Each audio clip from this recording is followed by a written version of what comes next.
Hey there, boys and girls. As promised, I am back to read to you The Energy Bus for Kids. So, in this story, we are going to read about staying positive and overcoming challenges. So, think for a second about the word overcoming. What does overcoming mean if you were going to overcome a challenge? So, overcoming something would be how you succeed in accomplishing something that was initially difficult. So, you are going to move past maybe a challenge that you were faced. So, let's read about the energy bus and how we can take a positive view on a lot of the things that maybe we're going through right now. I think this is a very appropriate book for us to discuss in this very unique time. So, this story, The Energy Bus for Kids, is written by Jon Gordon.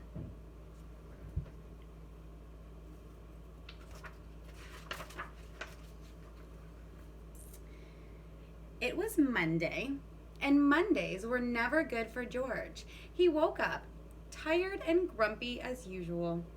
He got hooked on a video game. He had watched too much television last night.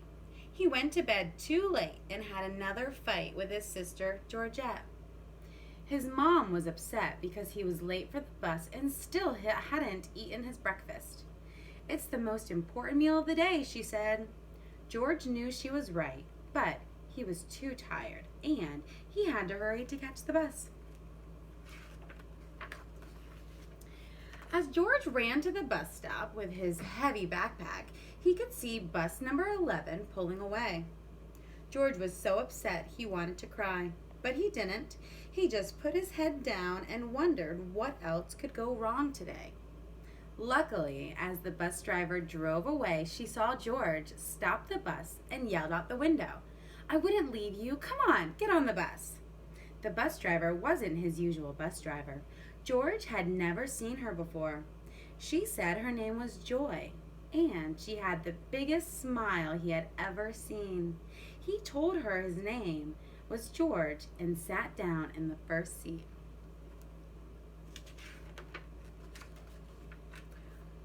"What's got you down, and what's with the frown?" Joy asked. "Everything is going wrong," George said. "That's okay, George. You're on my bus now. I call it the Energy Bus. Sit down, and I'm going to teach you some rules that will take you on a positive ride through life." "Are you ready to learn the first rule?" Joy asked. "If you are, say yes 3 times." George and all the kids on the bus then shouted, "Yes, yes, yes."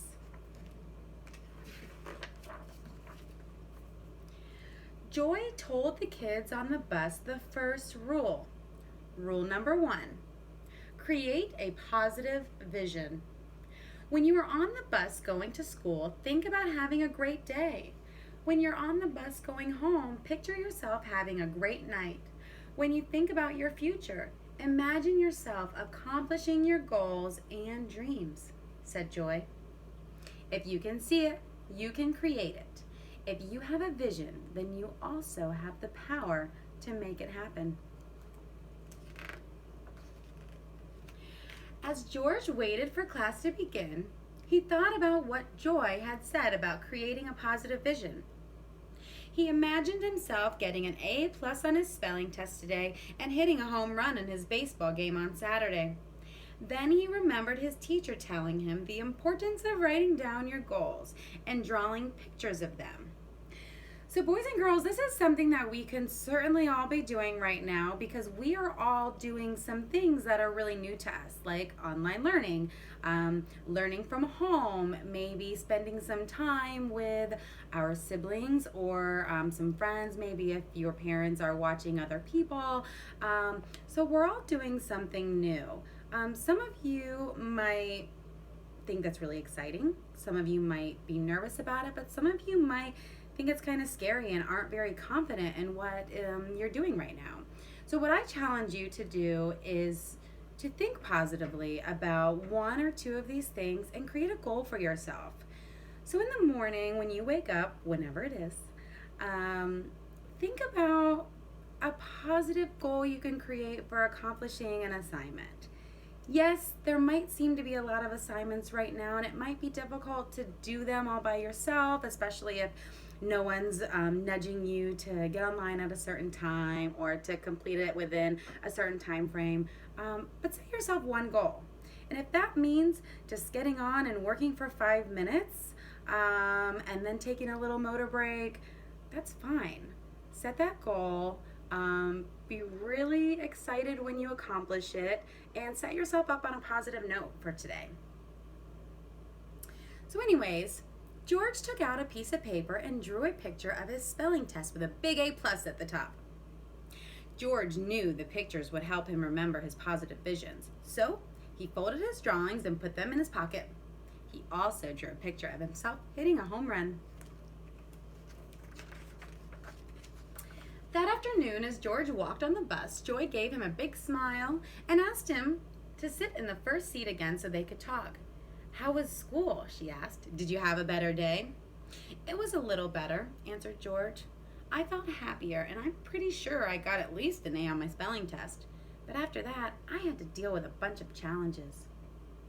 I tripped in the hallway while walking to class. I couldn't find my math workbook. A few of the mean kids were doing their usual mean things. I got hit in the face with a soccer ball and had to go to the nurse. It just wasn't a good day," said George. Now, boys and girls, I bet we can all relate to George a little bit. I bet we've all had days where it just always seems like something is going wrong. But again, I challenge you to think about something that goes right. Think about something positive that you did and really focus on that instead of those things that are challenging you. "I understand," said Joy. "We all will face challenges in life. That's why it's so important to learn the next rule. If you want to know what it says, say yes 3 times with me." George and everyone on the bus shouted, "Yes, yes, yes." Rule number 2, fuel your ride with positive energy. "What's positive energy?" asked George. "It's the positive thoughts and emotions you think and feel and share with others," said Joy. "It is smiles, laughter, gratitude, trust, faith, joy, happy thoughts, and beliefs. If you fuel up with positive energy, you will have the power to overcome challenges and achieve your goals." "But what if I feel negative?" asked George. "Well, that's the thing, George. You possess the greatest power in the world," said Joy. "It's the power to choose to be positive instead of negative." So being positive is your choice, boys and girls. So, what do you say we fuel up with lots of positive energy on our way home today? Asked Joy. "Yes, yes, yes," George and all of the other students shouted. The children cheered so loud the bus shook. Then, as the energy bus approached George's bus stop, Joy told George to think of a success from his day and share it with his parents at dinner or bedtime. She said his success of the day could be one thing that made him smile and feel great. So boys and girls, because this story is a little bit long, we're going to break it into 2 parts. We are done with part 1, and what I want you to do is challenge yourself to think about something positive from the day. I want you to write it in your Google Classroom if there's an assignment for that, or just share it with a parent or a friend or a sibling. If there's no one around, draw a picture of that one positive thing that is making you so happy today and really focus on that, because I promise you, boys and girls, each and every one of you are doing something amazing, something you should be proud of, and something we are very proud of you for doing. So focus on that, and we'll talk about it soon. Next, we'll have part 2.